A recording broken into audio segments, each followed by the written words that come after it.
But what if there was technology that allowed you to transmit thoughts directly to another person, transmit information ultimately in the form of neural activity, transfer that neural activity to another brain or into a computer for further processing? And technology is really, it's there in essence. The technology is there. It's not impossible, right? We can capture thought. Let me rephrase that. We can capture neural activity non-invasively with things like electroencephalography. So we can capture thought insofar as thought is represented by neural activity. But we can then take that neural activity and we can transmit it into another brain through something called transcranial magnetic stimulation. So just think of that, just the idea of that your neural activity in the form of brain waves, right? Because the electrical oscillations of your brain produce waves that we can measure through things like electroencephalography. So your brain emits certain patterns. We capture those patterns, and then we transmit those same patterns into another brain. So if, just again hypothetically here, if the full breadth of your thought could be captured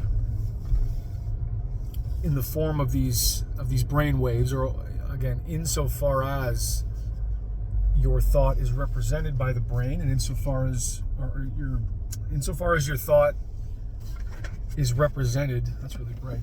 Insofar as your thought is represented by neural activity that we can capture, we can ultimately capture your thoughts without your motor system, in terms of without your peripheral motor system, without your arms, right, without any of your movements that we can see, and we can then ultimately, right, we can capture a thought and we can give it to another person. Now, a couple ways to look at this.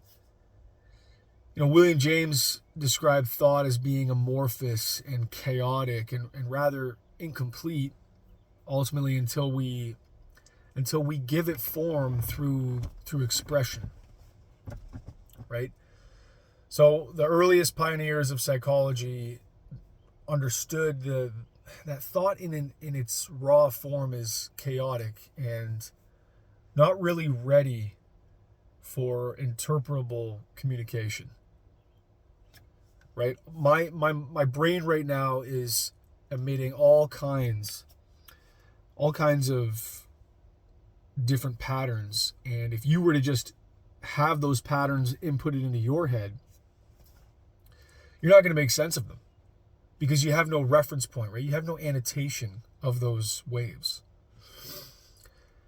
So it's kind of like a baby, right? A baby is ultimately learning how to put these waves together, and just having a brain doesn't mean that you can understand what I'm saying, right? A 5-year-old kid who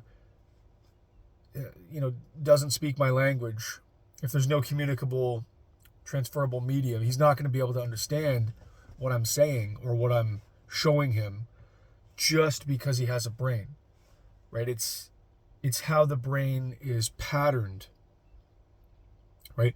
The patterns of neural activity have to be ultimately the interpretation has to be imputed onto those patterns for them to have any sense. So if you were to capture my electrical activity in the form of EEG, and then you transferred it to yourself, you wouldn't know what I'm doing, right? You wouldn't know what I'm thinking about. There'd be almost no meaning conveyed. But if I trained you, right, if you were trained on those patterns, then technically you would eventually be able to recognize my thought just by the pattern. Right? So this whole idea of direct brain-to-brain communication, it's one big annotation issue.